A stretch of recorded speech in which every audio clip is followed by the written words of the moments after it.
మనలో ప్రతి ఒక్కరికీ ఓ కల ఉంటుంది గదా. మరి దాన్ని నిజం చేసుకోవడానికి మనం ఎంత దూరం వెళ్ళగలం? పాలో కోయెల్హో రాసిన ది ఆల్కెమిస్ట్ సరిగ్గా ఇలాంటి ఒక ప్రయాణం గురించే మనకు చెప్తుంది.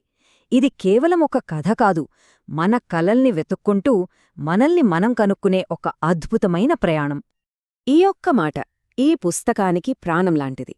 ఇది కేవలం మాట కాదు, ఒక నమ్మకం, ఒక వాగ్దానం. ఈ అద్భుతమైన ఆలోచన చుట్టూనే మన కథ మొత్తం తిరుగుతుంది. సరే, మన ప్రయాణం మొదలు పెడదామా? మనం వెళ్తున్నది స్పెయిన్లోని అందులూసియా పచ్చిక బయళ్లకు.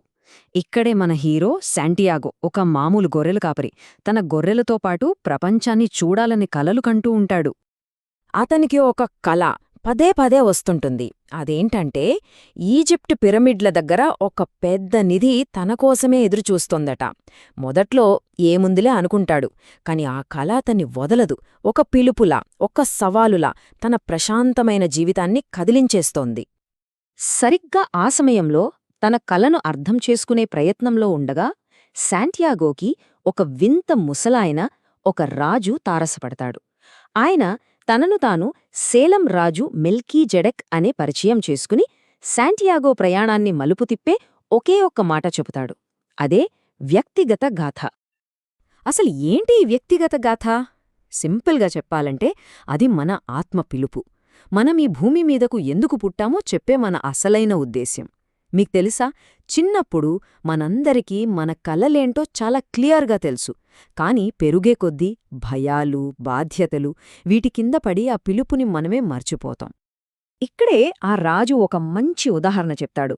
ఒక బేకర్ కదా, శాంటియాగో కదా. ఇద్దరిదీ ఒకే కల, ప్రయాణం చెయ్యాలి అని. కాని బేకరేమో భద్రతని ఎంచుకుని తన కలను వయసైపోయాక చూసుకుందాంలే అనుకుంటాడు.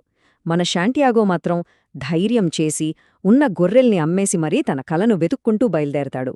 ఇది మనందరి ముందుండే చాయిస్. సేఫ్గా ఉండిపోవడమా, లేక మన కలను నమ్మి రిస్క్ తీసుకోవడమా? అయితే మరి అందరికీ ఒక గమ్యం ఉన్నప్పుడు చాలామంది దాన్ని ఎందుకు చేరుకోలేకపోతున్నారు? ఎందుకో మధ్యలోనే ఆగిపోతున్నారు? కారణం మనల్ని ఆపే 4 పెద్ద అడ్డంకులు. మొదటిది, ఇది నీవల్ల కాదు, అసాధ్యం అని మన చుట్టూ ఉన్నవాళ్లు మనల్ని నిరుత్సాహపరచడం. రెండవది, మనం మన కలను వెంబడిస్తే మన వాళ్లని బాధపెడతామేమో అనే ప్రేమతో కూడిన భయం. మూడవది, ఓడిపోతామేమో అనే భయం. ఇది చాలా సహజం. ఇక చివరిది, ఇది చాలా విచిత్రమైనది, కలను నిజం చేసుకుంటామనే భయం. అవును, గెలుస్తామనే భయం కూడా మనల్ని ఆపుతుంది. శాంటియాగో ప్రయాణం మొదలైందో లేదో వెంటనే మొదటి ఎదురుదెబ్బ. ఆఫ్రికాలో అడుగుపెట్టిన రోజే తన దగ్గరున్న డబ్బంతా ఎవరో దొంగిలిస్తారు. అంతే, ఒంటరిగా కొత్త దేశంలో కట్టుబట్టలతో నిలబడతాడు. నిరాశ, ఓటమి, భయం అన్నీ అతన్ని చుట్టుముడతాయి. ఇక తన కథ ఇక్కడితో అయిపోయిందనుకుంటాడు. కాని సరిగ్గా అప్పుడే అతనికి ఆ రాజు చెప్పిన మాటలు గుర్తొస్తాయి. జీవితమంటే ఏంటో తెలుసా? 7 సార్లు కిందపడి 8దోసారి మళ్లీ పైకి లేవడం. ఆ ఒక్క మాట చాలు అతనికి కొత్త శక్తి వచ్చినట్టవుతుంది. ఓటమిని ఒప్పుకోడానికి బదులు పట్టుదలతో మళ్లీ నిలబడాలని డిసైడవుతాడు. ఇది అతని ప్రయాణంలో అస్సలైన మలుపు. అప్పటినుంచి శాంటియాగో ఒక విషయం తెలుసుకుంటాడు.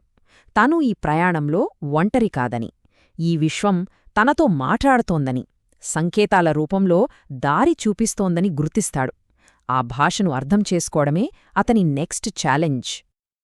ఈ శకునాలంటే ఏంటి? అవేవో మంత్రాలు కాదు, మన దారిలో వచ్చే చిన్న చిన్న సూచనలు అన్నమాట. కొన్నిసార్లు అనుకోకుండా జరిగే మంచి సంఘటనలు.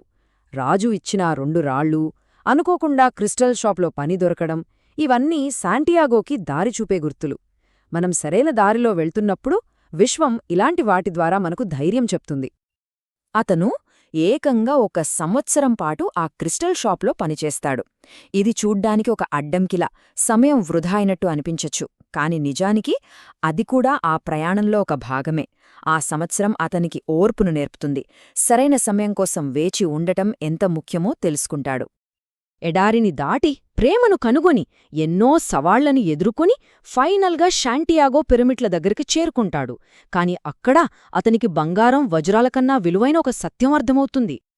ఆ సత్యాన్ని అర్థం చేసుకోవాలంటే ఒక గొప్ప జ్ఞాని చెప్పిన ఈ చిన్న కథ గురించి తెలుసుకోవాలి. ఒక కుర్రాడి చేతికి 2 చుక్కల నూనె ఉన్న చెంచాను ఇచ్చి ఒక పెద్ద అందమైన ప్యాలెస్ అంతా తిరిగి రమ్మంటారట. ఆనందానికి అస్సలైన రహస్యం ఈదే. ప్రపంచంలోని అద్భుతాలన్నింటినీ చూడాలి, కాని అదే సమయంలో చేతిలో ఉన్న బాధ్యతను, మన లక్ష్యాన్ని అంటే ఆ చెంచాలోని నూనె చుక్కలను ఎప్పటికీ మర్చిపోకూడదు. గమ్యం ముఖ్యం, నిజమే, కాని ఆ గమ్యానికి చేసే ప్రయాణం కూడా అంతే అందమైనది. అప్పుడు శాంటియాగోకి అంతా బోధపడుతుంది. అస్సలైన నిధి ఆ పిరమిడ్ల దగ్గర పాతిపెట్టిన బంగారం కాదు.